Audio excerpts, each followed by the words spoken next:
की मजबूती ही असली मजबूती होती है, जैसे सलूजा गोल्ड TMT सरिया, क्योंकि सिर्फ यही है 24 कैरेट गोल्ड की तरह असली स्टील से बना, जो दे आपके निर्माण को बेमिसाल मजबूती अंदर से।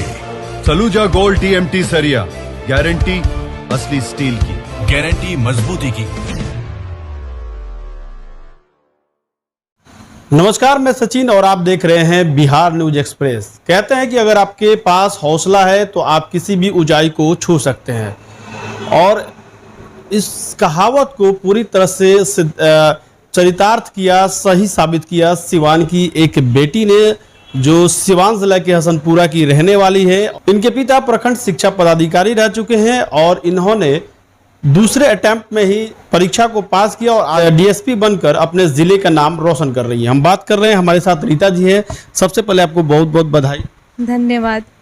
क्या कहेंगी, आज DSP बन चुकी हैं तो कैसा महसूस हो रहा है?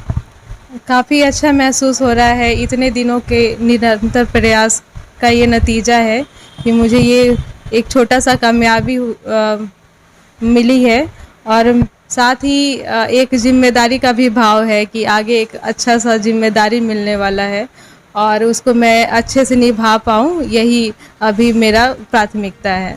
किसको श्रेय देना चाहेंगी आप?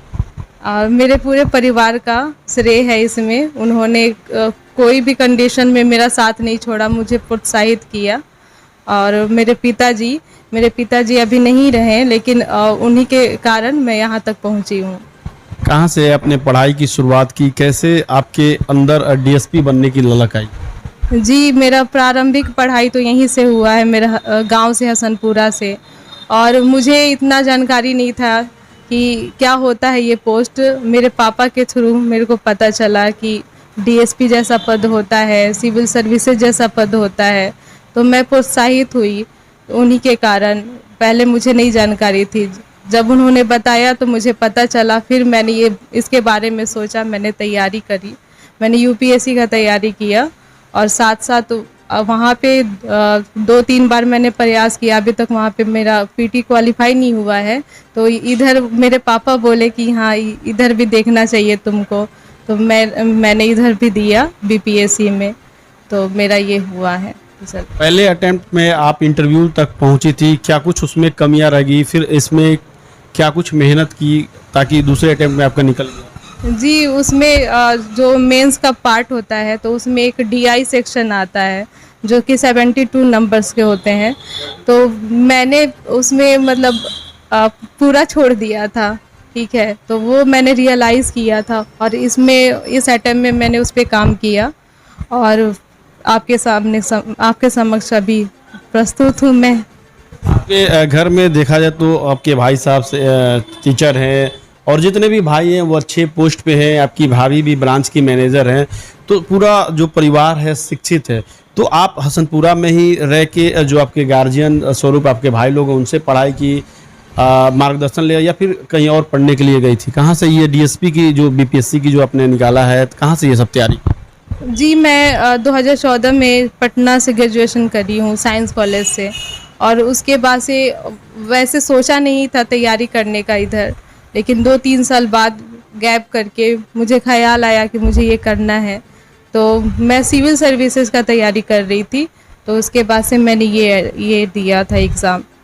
देखा जाए तो बहुत सारे बच्चे तैयारी करते हैं, बहुत सारी कठिनाइयाँ होती हैं, तो ऐसा मतलब पढ़ाई के लिए सोचते हैं कि वो कोटा जाएं, इलाहाबाद जाएं, पटना जाएं, तो उन लोगों को क्या आप सजेशन देना चाहिए? जी बिल्कुल।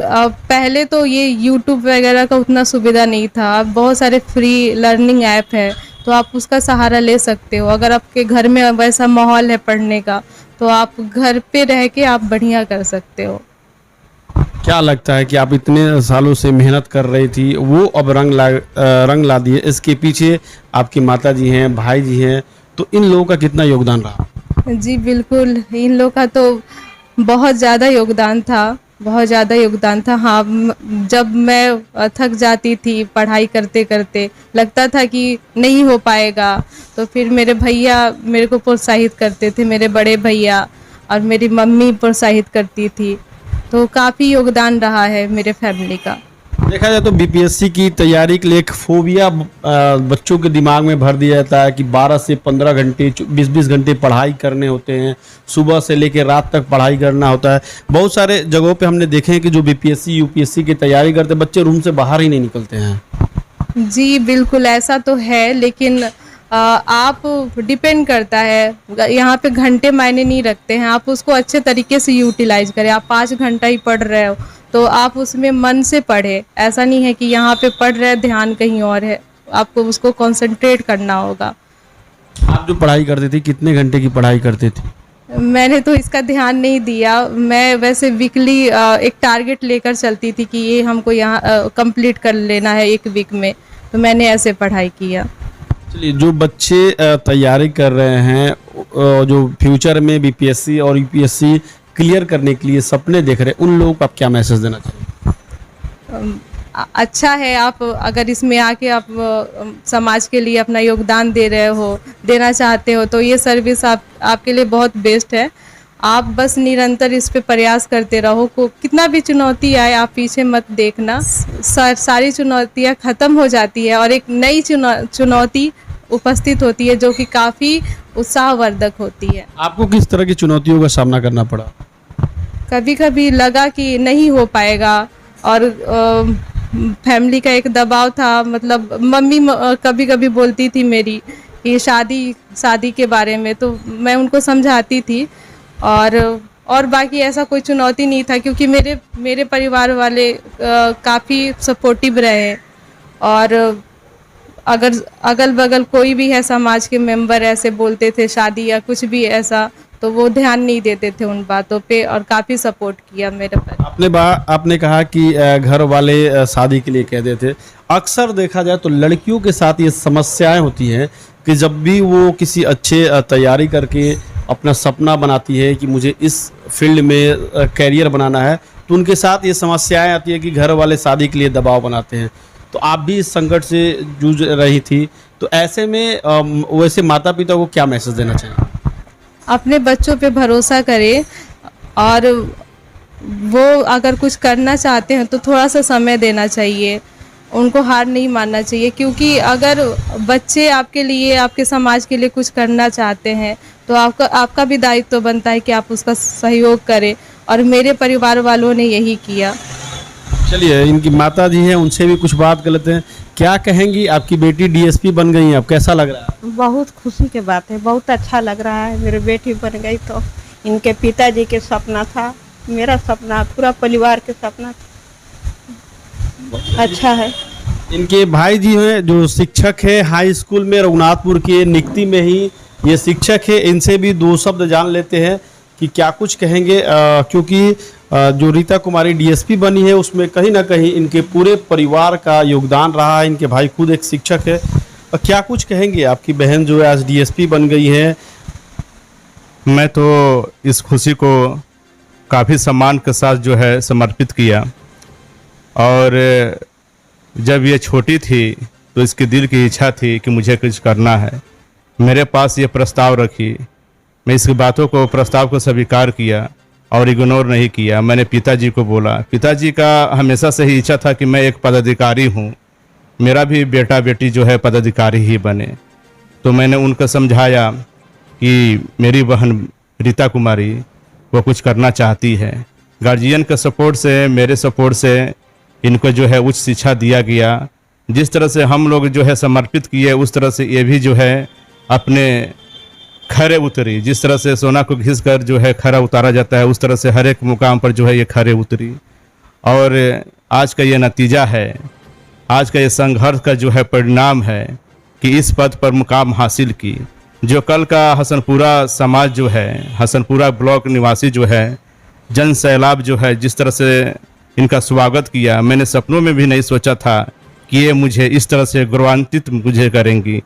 मैं फूले नहीं समाया। इसलिए मुझे काफ़ी गर्व महसूस होता है कि मेरी बहन से मेरा सर ऊंचा हो गया। ये मेरी सर की ताज बनी, ये मेरी परिवार की ताज बनी, इस समाज की ताज बनी, ये किसी की बोझ नहीं बनी।